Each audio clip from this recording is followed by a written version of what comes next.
आज का टॉपिक है ब्लैक ग्राम प्रोडक्शन टेक्नोलॉजी या कल्टीवेशन ऑफ ब्लैक ग्राम।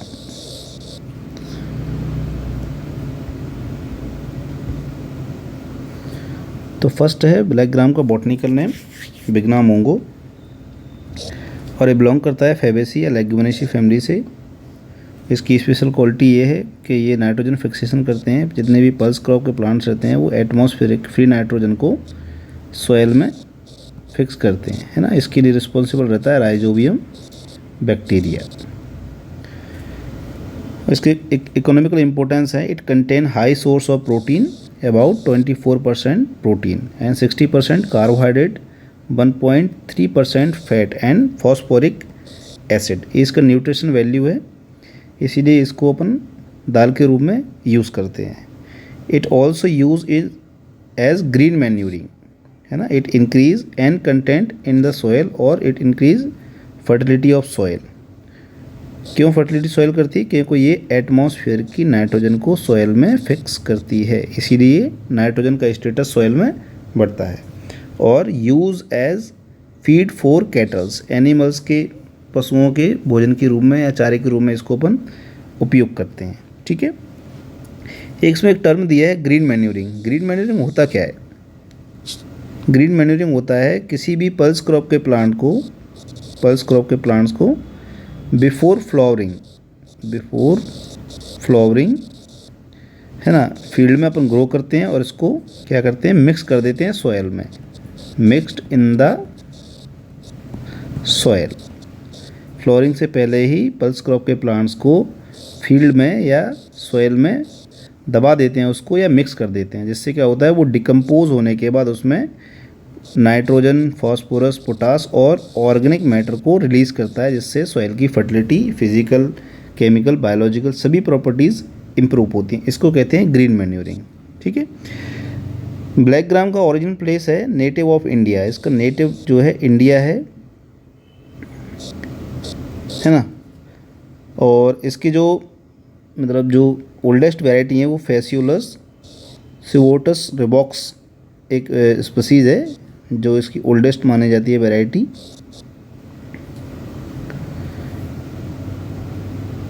और ये इंडिया से ही, from India it spread to many countries, है ना। अफ्रीका में स्प्रीड हुआ है, यूरोपियन कंट्रीज़ में, अमेरिकन कंट्रीज़ में स्प्रीड हुआ है और एशियाटिक कंट्रीज़ में भी इंडिया से स्प्रेड हुआ है, ठीक है।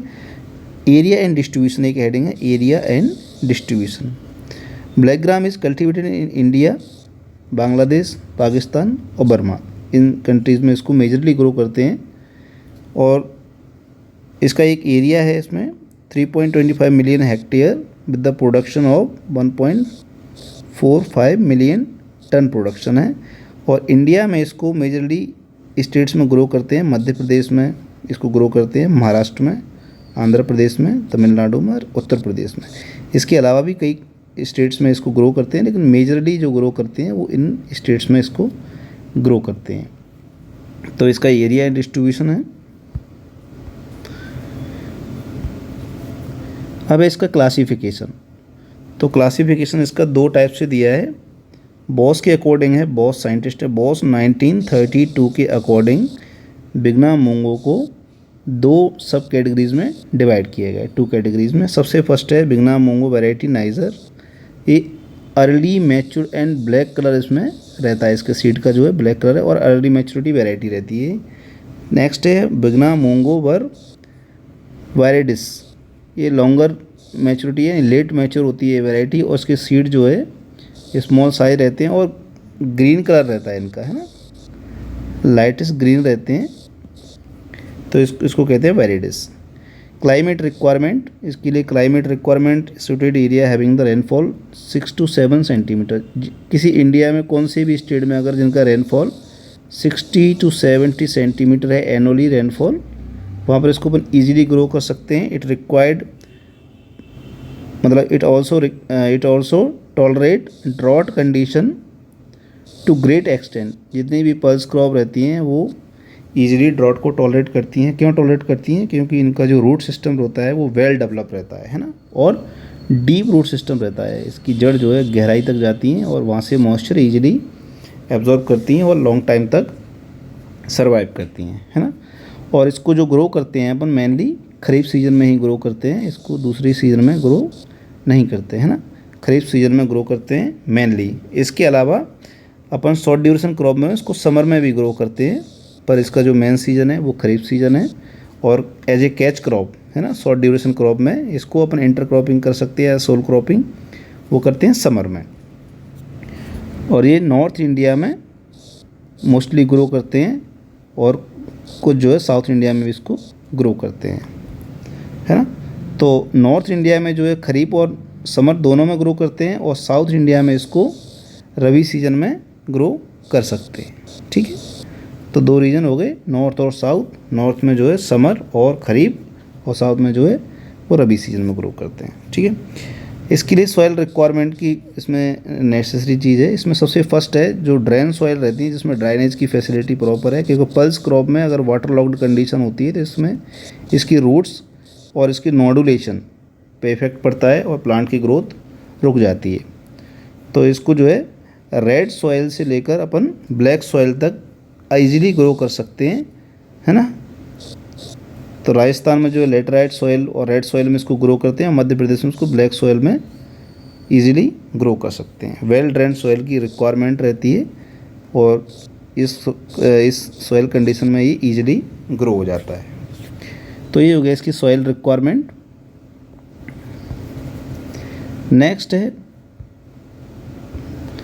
Variety selection. तो इसमें बहुत सारी वैरायटीज़ हैं। सबसे फर्स्ट है पंत उड़द पंत U35। ये जो है 80 to 85 डेज़ में मैच्योर होती है और इसकी जो एक्सपेक्टेड ईल्ड है वो 12 to 15 क्विंटल पर हेक्टेयर है। ऐसे ही इसमें एक और है नरेंद्र उड़द 1।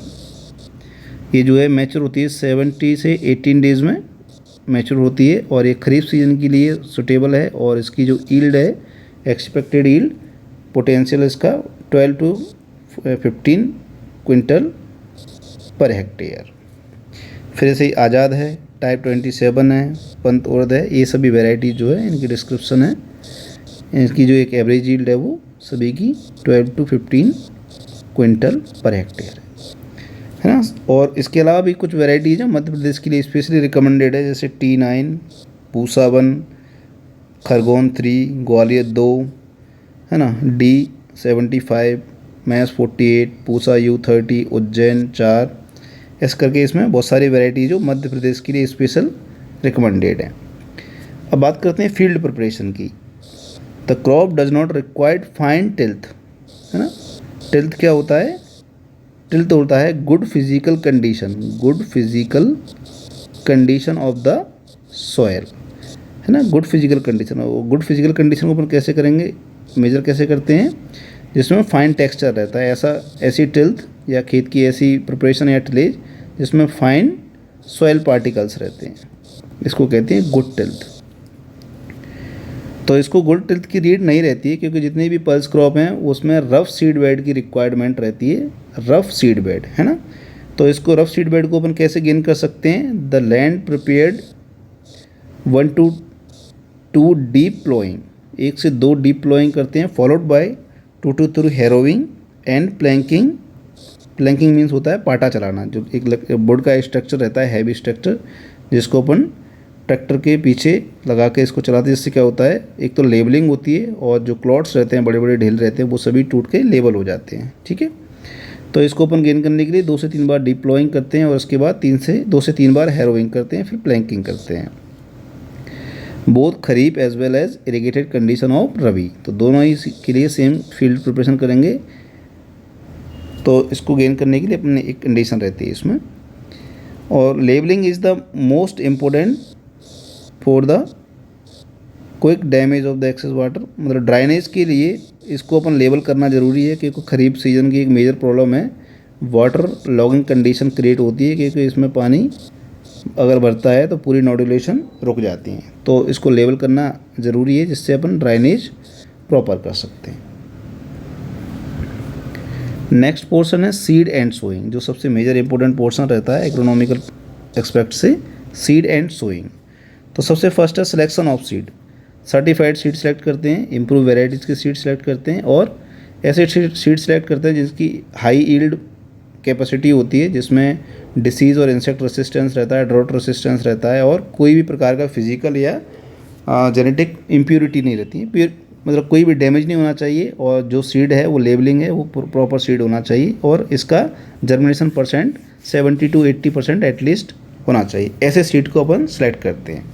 नेक्स्ट है टाइम ऑफ सोइंग। तो इसके दो ही मेजर टाइम है नॉर्थ इंडिया में, खरीफ और समर। तो खरीफ के लिए जो टाइम ऑफ सोइंग है right time, second fortnight of June to first fortnight of July kharif के लिए, और समर के लिए third week of the February to first week of April. तो फरवरी से अप्रैल के बीच में अपन इसको समर में सोइंग कर सकते हैं। सीड रेट, तो सीड रेट जो है मेनली बहुत सारे फैक्टरों पर डिपेंड करती है, जैसे germination percent, time of sowing, method of sowing, है ना, और सीज़न, क्योंकि खरीफ के लिए सीड रेट कम रहती है, समर के लिए ज़्यादा रहती है ना। तो ऐसे ही बहुत सारे फैक्टर्स हैं जो सीड रेट को डिसाइड करते हैं। फिर भी ऑप्टिमम प्लांट पॉपुलेशन को गेन करने के लिए इसमें 10 लाख सीड्स की रिक्वायरमेंट रहती है पर हेक्टेयर, और इसके लिए अपन को खरीफ में 12 to 15 kg seed per hectare required रहता है, और समर के लिए सीड रेट हाई करनी पड़ती है 20 to 25 kg seed per hectare, है ना। जैसा कि अपन पहले पढ़ चुके हैं कि सीड रेट जो है मैनी फैक्टर्स पे डिपेंड करती है। फिर नेक्स्ट है स्पेसिंग। तो स्पेसिंग भी इसकी सीजन टू सीजन और वेराइटी टू वेराइटी वेरी करती है, क्योंकि अगर स्प्रेडिंग टाइप वेराइटीज़ हैं तो स्पेसिंग ज़्यादा रखनी पड़ेगी, इरेक्ट टाइप वेराइटीज़ हैं तो स्पेसिंग कम करनी पड़ेगी। खरीफ में जो है वाटर की अवेलेबिलिटी ज़्यादा रहती है तो सीड रेट जो स्पेसिंग जो है ज़्यादा करनी पड़ती है, और समर में प्लांट्स की ग्रोथ कम होती है क्योंकि वाटर डिफिशिएंट कंडीशन रहती है, इसलिए इसकी स्पेसिंग क्लोज करनी पड़ती है। तो खरीफ के लिए रो टू रो डिस्टेंस रहता है 45 सेंटीमीटर, और वही रबी और समर सीजन के लिए 20 to 25 centimetre row to row distance रखना पड़ता है ना।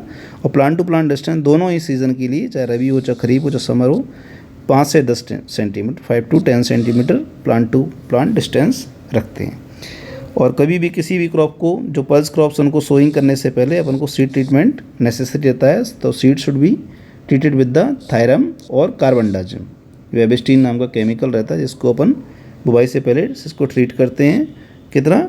2.5 ग्राम पर केजी ऑफ सीड की दर से इसको अपन सीड ट्रीटमेंट करते हैं, जिससे फंगी कोई भी fungal disease, seed born disease या सोइल बॉर्न डिसीज़ जो रहते हैं वो क्रॉप को इनिशियल स्टेज पर इफ़ेक्ट नहीं कर सकते हैं।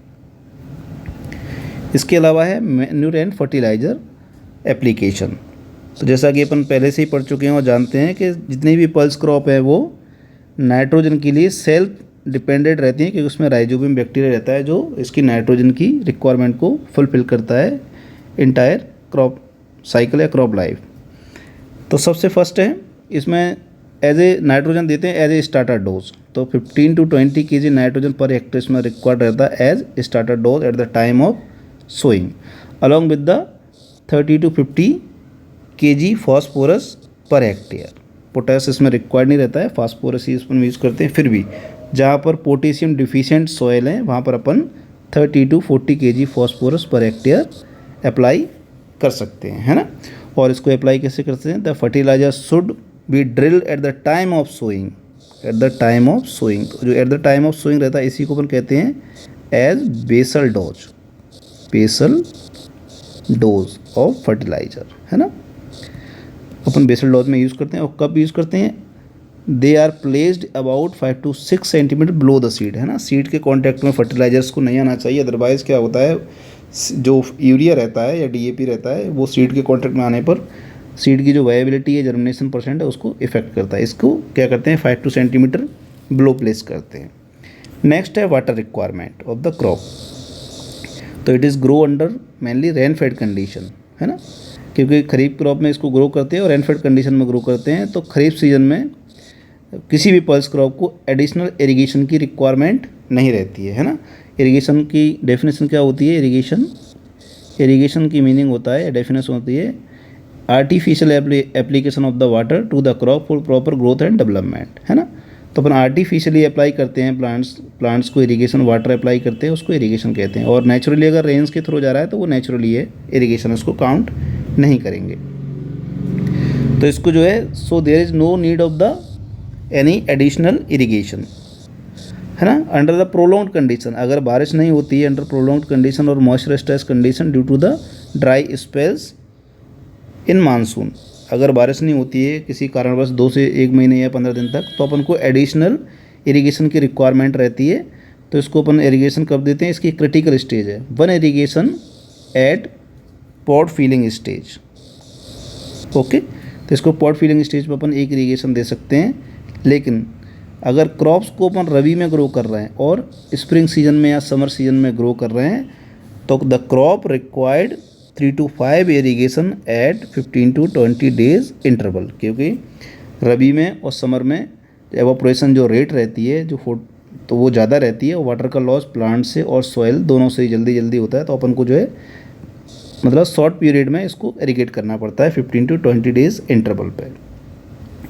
और irrigation mainly depends on the soil type, climatic condition, है ना, क्योंकि क्लाइमेटिक कंडीशन अगर ड्राई है तो इरिगेशन फ्रिक्वेंसी अपन को बढ़ानी पड़ेगी, और सॉइल अगर आपकी सैंडी सॉइल है तो इरिगेशन अपन को जल्दी देना पड़ेगा, और ब्लैक सॉइल है तो उसकी वाटर होल्डिंग कैपेसिटी ज़्यादा रहती है, तो अपन को इरिगेशन के इंटरवल में लॉन्ग टाइम अपन आराम से कर सकते हैं। तो ये हो गया इसका वाटर मैनेजमेंट, है ना। और एक और चीज़ है इसमें वाटर मैनेजमेंट के साथ साथ ड्राइनेज फैसिलिटी, है ना। अपन को वाटर तो अपन अप्लाई कर दिया, जब अपने पास डिफिशिएंट वाटर कंडीशन होती है तो अपन वाटर अप्लाई करते हैं, लेकिन अगर सफिशिएंसी से भी ज़्यादा वाटर अवेलेबल है ना, तो उसको अपन क्या करेंगे, प्रॉपर ड्राइनेज भी करना नेसेसरी है क्रॉप की ग्रोथ और डेवलपमेंट के लिए। फिर नेक्स्ट जो पोर्शन है, मेजर पोर्शन, वीड मैनेजमेंट। जितनी भी खरीफ क्रॉप्स रहती हैं उनमें वीड की प्रॉब्लम सबसे ज़्यादा रहती है, क्योंकि फ्रिक्वेंटली इरीगेशन रेन के बाद वीड्स अल्टीमेटली ग्रो होती है ना। तो इसकी जो क्रिटिकल टाइम रहता है क्रॉप्स को वीड फ्री रखने के लिए 13 to 14 डेज, ये जो क्रिटिकल टाइम है, अगर इस टाइम पे वीड कंट्रोल नहीं किया तो क्रॉप की यील्ड जो है 40 to 60% रिड्यूस हो सकती है ना। यील्ड लॉसेस में be the vary from 40 to 60%। The major weed flora of the black gram including Cynodon dactylon, major weed है इसमें Cyperus rotundus, Cyperus iria, Setaria, glauca, और डाइकॉट वीड्स में आपका आ गया ट्राइएंथिमा पोर्चुलेकम, डिजिटेरिया, एरवेंसिस और कैमेलिनिया बेंगलेंसिस। ये सभी जो है फाइलेंथस नेरूरी, कस्कूटा, ये सभी वीड जो हैं इसमें प्रेजेंट रहते हैं, ठीक है। तो ये वीड्स की प्रॉब्लम हर जगह है, और इसके अलावा भी वीड्स जो हैं क्लाइमेट टू क्लाइमेट वेरी करते हैं, स्टेट टू स्टेट वेरी करते हैं, और सीजन टू सीजन वेरी करते हैं, है ना। रबी में उगा रहे हैं तो रबी के कुछ और वीड्स रहेंगे, खरीफ में कुछ और रहेंगे, और समर में भी वीड की जो पॉपुलेशन है और जो टाइप्स हैं वो चेंज हो सकते हैं। तो इसको कंट्रोल करने के लिए अपन क्या करते हैं, 2 मैनुअल वीडिंग्स और mechanical harrowing after 3 to 6 week, है ना। तो ये इतना सफिशिएंट है। अगर अपने पास मैनुअली लेबर अवेलेबल है और मैकेनिकल अपने पास हैरोइंग अवेलेबल है वीड्स कंट्रोल करने के लिए, तो ये वीड्स को कंट्रोल करना सफिशिएंट है। लेकिन क्या होता है, लेबर की अवेलेबिलिटी 10 हेक्टेयर 20 हेक्टेयर अगर अपन ग्रो कर रहे हैं 5 हेक्टेयर, तो उतने लेबर्स अवेलेबल टाइम पे नहीं हो सकती हैं, और ख़रीफ सीजन में कंटिन्यूस रेन के कारण मौसम जो है, क्लाइमेट जो है गड़बड़ रहता है, और वाटर की ज़्यादा मतलब कंडीशन रहती है, तो जो फील्ड है वो उसमें लेबर्स को मूव करने में बहुत प्रॉब्लम होती है। इसीलिए अपन क्या करते हैं, यहाँ पर हर्बिसाइड्स का यूज़ करते हैं, है ना। Use of herbicide is necessary in adverse climatic condition और शॉर्टेज ऑफ द लेबर। तो 2 चीज़ों की वजह से अपन क्या करते हैं, इसमें हर्बिसाइड यूज़ करते हैं। तो अपन सबसे फर्स्ट प्री प्लांट इनकॉर्पोरेशन एक हर्बिसाइड है fluchloralin, at the time of pre plant incorporation, यानी कि बुवाई से पहले ही इसको अपन यूज़ करते हैं फ्लूक्लोराइन। और प्री इमरजेंस में अपन यूज़ कर सकते हैं पेंडीमेथलिन, हेलाक्लोर, ये सभी अपन केमिकल्स का यूज़ करके इसको अपन कंट्रोल कर सकते हैं। अगर इसके बाद भी कंट्रोल नहीं होते हैं तो अपन पोस्ट इमरजेंस हर्बिसाइड्स का यूज़ करते हैं, जैसे इसमें दिया है हेलोक्सिफिन मेथाइल, है ना, फेनोक्सोप्रोपेथाइल, और इसके अलावा भी इसमें है हाँ ये जो मेजर बीट्स क्या बोलते हैं हर्बिसाइड्स हैं, हेलोक्सिफिन मेथाइल, प्रोक्सोफॉइल और सेटॉक्सिडिन, इन सभी का यूज़ करके इसको टाइमली अपन वीड्स को कंट्रोल कर सकते हैं। तो प्री इमरजेंस और पोस्ट इमरजेंस और हैंड वीडिंग या मैनुअली वीडिंग के थ्रू वीड्स को टाइमली कंट्रोल किया जा सकता है। नेक्स्ट है इसके डिसीज़, इसके कुछ मेजर डिसीज़ दिए हैं। सबसे फर्स्ट है येलो मोज़ेक। इसमें क्या होता है, प्लांट्स येलोइंग कलर का हो जाता है। एक वायरस है जो बेमेसिया टेबिकी एक इंसेक्ट के थ्रू ट्रांसमिट होता है इन्फेक्टेड प्लांट से हेल्दी प्लांट्स में, और जो वाइट फ्लाई रहती है उसको बेमेसिया टेबिकी कहते हैं। और वो क्या होता है, सकिंग पेस्ट है, यानी कि टेंडर पार्ट से प्लांट के से उसके सेप को सक करते हैं और खा लेते हैं ना। तो फिर वो क्या करते हैं, इन्फेक्टेड प्लांट से हेल्दी प्लांट्स पे जाते हैं, तो फिर से वो वहाँ से उसके जो प्लांट्स के अंदर जो वाटर रहता है उसको सक करते हैं सेप को। तो इस तरह से वायरस ट्रांसमिट होता है और वो पूरे प्लांट्स में फैल जाता है। इससे क्या होता है, उसका जो क्लोरोफिल कंटेंट है वो पूरी टोटली लॉस हो जाता है ना, तो येलो हो जाता है प्लांट, इसीलिए इसको कहते हैं येलो मोज़ेक वायरस। इसको कंट्रोल करने के लिए सबसे फर्स्ट है अपन रेसिस्टेंट वेराइटीज़ अपन को ग्रो करना चाहिए। आशा है, पंत मूंग है या पीडीएम है। तो ये वैरायटी ये एक्चुअली में मूंग की वैरायटी हैं, है ना। इसके अलावा ब्लैक ग्राम की भी वैरायटी हैं कुछ जो अपन फर्स्ट डिस्कस किए थे, उनमें से अपन रेसिस्टेंट वैरायटी को ग्रो कर सकते हैं। या फिर इंसेक्टिसाइड का यूज़ करते हैं क्योंकि अपन को इंसेक्ट को कंट्रोल करना है, इंसेक्ट इसको ट्रांसमिट करते हैं, तो इसके लिए मेटासिस्टॉक 0.1% का यूज़ करते हैं और अपन क्रॉप पे स्प्रे करते हैं, है ना। और इसके लिए क्या करते हैं, जो इन्फेक्टेड प्लांट्स रहते हैं उसको भी ग्रो करके अपरूट करके फील्ड से बाहर कर देते हैं, है ना। नेक्स्ट है लीफ कर्ल, ये भी एक वायरल वाला है।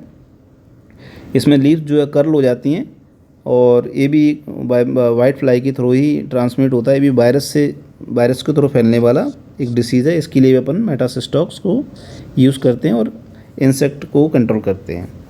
नेक्स्ट है सीड रॉटिंग, ये फंगल डिसीज़ है। इसमें क्या होता है, सीड जो है सड़ जाता है बुवाई के बाद फंगस के थ्रू, तो इसको अपन सीड ट्रीटमेंट के थ्रू कंट्रोल कर सकते हैं। कार्बाडाजिम 2.5 ग्राम पर केजी ऑफ सीड को बुवाई से पहले ही अपन ट्रीट करते हैं और बुवाई करते हैं, तो इससे इसको कंट्रोल कर सकते हैं ना। नेक्स्ट है चारकोल रोट, इसको भी अपन जैसे क्रॉप रोटेशन यूज़ कर सकते हैं और इसके लिए भी सीड ट्रीटमेंट कर सकते हैं और इससे कंट्रोल कर सकते हैं। तो ये इसके कुछ मेजर डिसीज़ हैं। नेक्स्ट है इंसेक्ट में हेयर कैटरपिलर है, लीफ हॉपर है, जैसिड है, इनकी कंट्रोल भी है। मोनोक्रोटोफॉस जो अभी लेटेस्ट दवाइयाँ चल रही हैं, है ना, फॉरेट का यूज़ कर सकते हैं, पैराथियोन का यूज़ कर सकते हैं, मेथाइल पैराथियोन का डस्टिंग के लिए। तो इसमें 2-3 इंसेक्ट मेजर हैं। नेक्स्ट पोर्शन है harvesting and threshing and yield. तो हार्वेस्टिंग में 2 ही मेथड सबसे मेजर है, एक तो अपन मैनुअली इसको अपन कटिंग करते हैं मैनुअली, और दूसरा है कंबाइन हार्वेस्टर में, है ना, हार्वेस्टर का यूज़ करते हैं। अगर लेबर अवेलेबल है तो अपन मैनुअली इसको कर सकते हैं। अगर लेबर अवेलेबल नहीं है और लार्ज एरिया में इकोनॉमिकली अपन इसको ग्रो कर रहे हैं तो इसके लिए हार्वेस्टर का यूज़ नेसेसरी है। अदरवाइज़ इसकी जो पॉट्स रहती हैं वो जैसे ही सनलाइट बढ़ती है वो स्कैटर हो जाती हैं, है ना। तो जो पल्स क्रॉप है उनकी मेजर प्रॉब्लम है सेटरिंग ऑफ द पॉट्स, है ना। जैसे ही मैच्योर होंगे सेटर हो जाएंगी और जो सीड्स हैं वो पूरे ख़राब हो जाएंगे, नीचे गिर जाएंगे, है ना।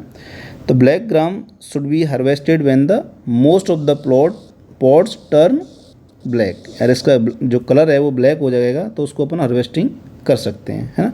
अगर ओवर मैच्योरिटी होती है तो क्या होता है, may result in shattering of the pods, तो जो सीड्स हैं वो पूरे बाहर गिर जाएंगे और फार्मर को ईल्ड का लॉस हो जाएगा।